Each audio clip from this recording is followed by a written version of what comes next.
আমাদের ভ্রমণ spot Saint Martin কেন সরকার বন্ধ রাখছে, কেন রেখেছে সেটা কিন্তু জনগণের কাছে পরিষ্কার করেন নাই। কিন্তু আমাদের সবচেয়ে বেশি ট্যুরিস্ট কিন্তু সেন্ট মার্টিন, কক্সবাজার ওইদিকে পার্বত্য চট্টগ্রামে যারা যায় তারা কিন্তু অবশ্যই সেন্ট মার্টিনে একবার যাওয়ার ইচ্ছা করে। সুতরাং সেন্ট মার্টিনে আসা যাওয়ার জন্য একটা সহজ উপায়, সহজ পদ্ধতি, কম খরচে যাওয়ার ব্যবস্থা করা সরকারের উচিত। একটা ভালো বড় ধরনের কয়েকটা শিপ, যেগুলো কম খরচে আসা যাওয়া করা যায়। বরঞ্চ সেগুলো না করে সরকার সেন্ট মার্টিন দ্বীপ প্রায় বন্ধ রাখতেছে, কখনো রাত্রি যাপন করা যাবে না, আবার ফেব্রুয়ারি থেকে আবার টোটাল বন্ধ। এই সমস্ত করার কি কারণ আমরা আর কি বুঝতেছি না। অথচ আমরা ট্যুরিস্টে যদি বাড়াইতে চাই, যে কক্সবাজারে এত বড় আয়োজন, হাজার হাজার হোটেল, মোটেল, রেস্টুরেন্ট, তার কিভাবে চলবে? আর আমাদের দেশের ট্যুরিস্ট সম্ভাবনা খুবই ভালো।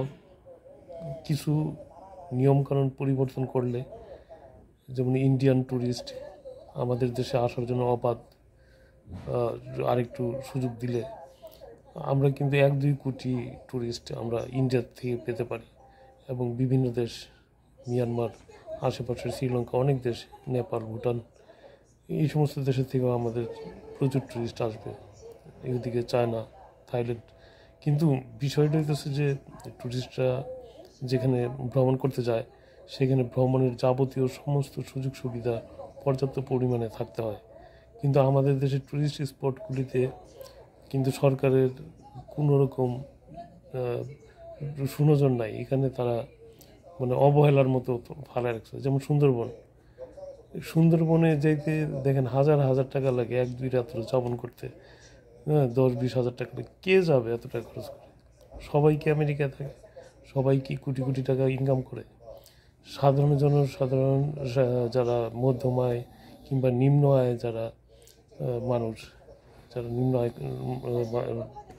মানুষ, তারা তো সেগুলি কল্পনাই করতে পারে না। সেগুলি সুযোগ সুবিধা বাড়ানোর জন্য সরকার কিন্তু ইচ্ছা করলেই, মহাপরিকল্পনা করলে খুব একটা যে বেশি বড় বাজেট লাগবে তাও কিন্তু না।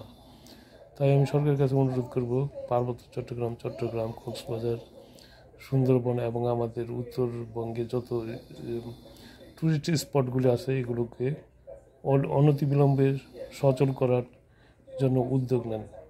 এবং পরবর্তীতে সরকার যে আসবে তাকেও আমরা অনুরোধ করব তারা যেন এই টুরিস্টদের জন্য সকল সুযোগ সুবিধা পর্যাপ্ত পরিমাণে রাখার ব্যবস্থা করেন।